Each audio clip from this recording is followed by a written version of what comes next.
Hey everyone, welcome to my channel. I'm Anna. Thanks so much for tuning in. Today is the last part of our Paint and Sip summer series, and we're going to be doing an abstract watercolor patchwork painting. This is a great painting to get your feet wet with creating abstract art, and it's also just a really relaxing way to paint. And just a quick reminder before we begin, if you enjoy the video, please give it a like. If you have feedback, leave a comment. And if you want to see more videos like this, hit that subscribe button and the notification bell, or share with a friend who you think might like it. Any and all go a long way in supporting the channel, and I really appreciate it. And don't forget, this is a paint and sip. So today's featured mocktail is an Artist's Choice Tea Tonic.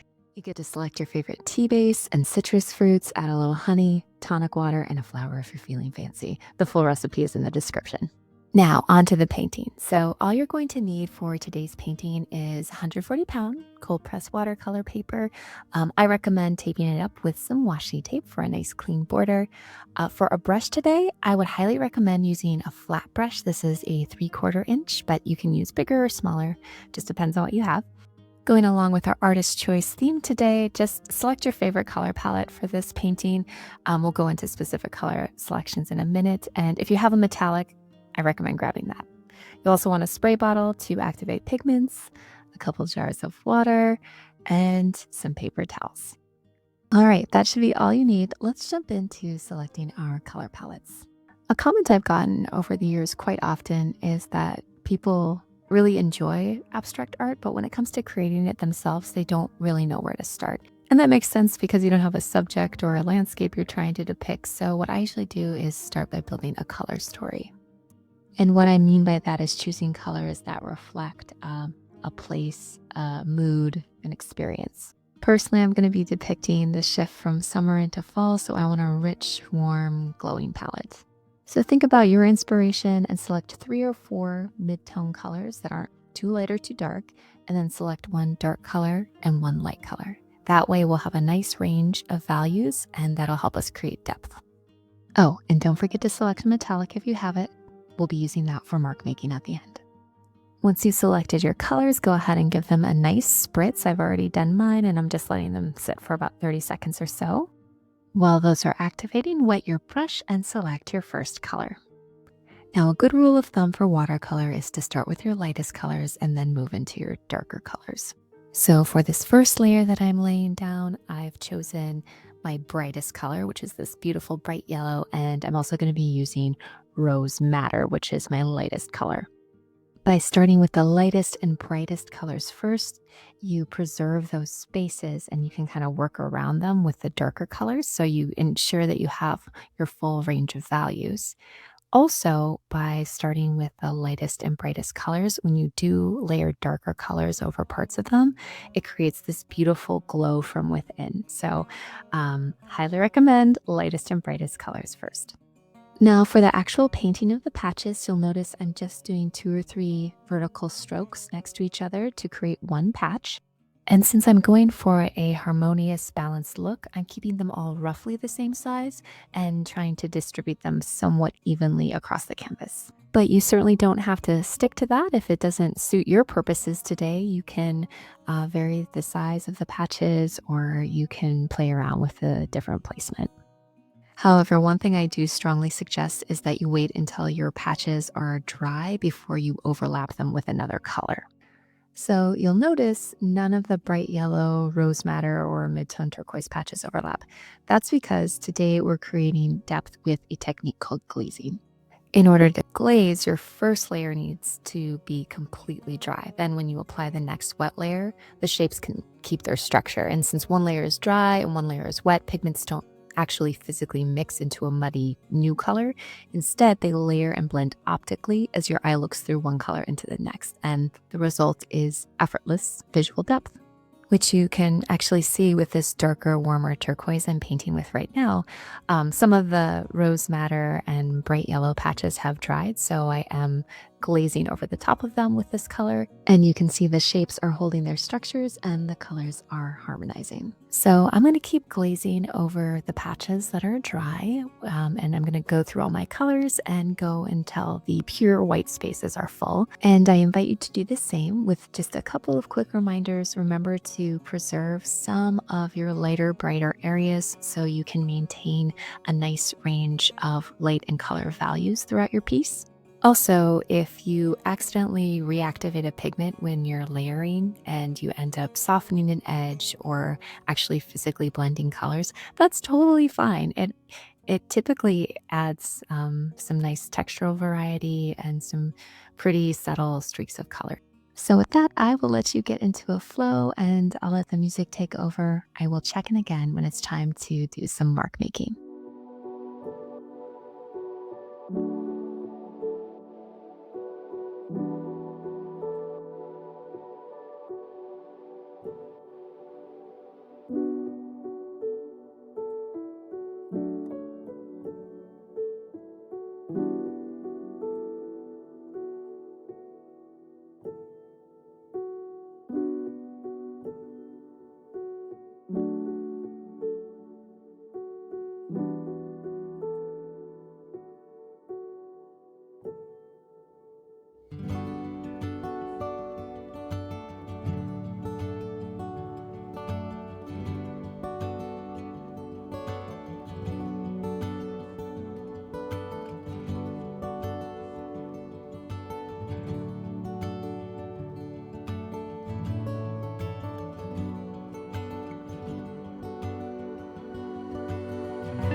All right, so once you're done layering your patches and everything has dried, we can move on to mark making. For today's mark making, I've chosen to use a gold metallic, and I highly recommend using a metallic if you have it because metallics are by nature very eye-catching and they also add a little variety to your texture. But if you don't have a metallic, that's totally fine. In lieu of that, I would recommend using a really light color or a really dark color for your mark making because that'll stand off the mid-tone dominant palette we created. Now, when it comes to the actual mark making, I'm simply starting with some vertical and horizontal lines that kind of echo this grid-like pattern that we have in our patchwork piece. So for this, I'm loading the edge of my brush with gold metallic and sort of stamping it against the page in a vertical line or a horizontal line. Sometimes I have them cross or meet at 90-degree angles or just be a singular accent mark on a patch. There truly is no wrong way to do this, especially if you're experimenting, so don't worry about that. However, if you do want to be a little more intentional and are, trying to create a specific mood or feeling or atmosphere, pause and think for a minute about what kind of mark might echo that feeling or experience you're trying to create on your canvas. For example, I'm adding in these thin threads of gold because I'm trying to capture the essence of shifting from summer into fall. And I think it echoes that beautiful golden light we have this time of year. And I want this piece to look really harmonious, so I've decided to add some gold patches throughout the piece. This will help those gold accents look more connected and prevent them from looking just like random strokes. And you certainly don't have to add more patches if it doesn't work for your piece, but that is a little trick for helping things to look more cohesive if you need it.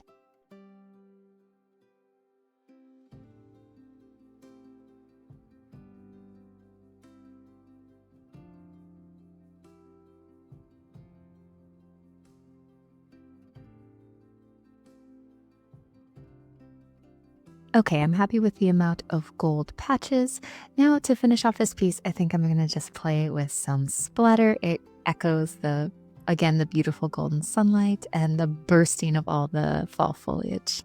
And while splatter is always somewhat random, there are specific techniques for creating the splatter effect you're looking for. And it comes down to the amount of water, distance, and movement involved. So for loose sheer splatters, use more water. For a tighter, more pronounced look, use less water.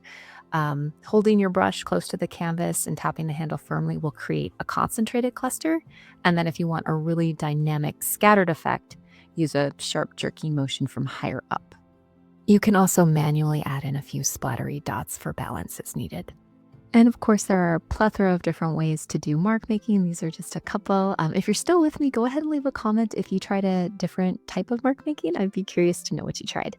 Or if you made it to the end and just really enjoyed the video, leave a little paintbrush emoji. It helps me know I should curate more content like this for the channel.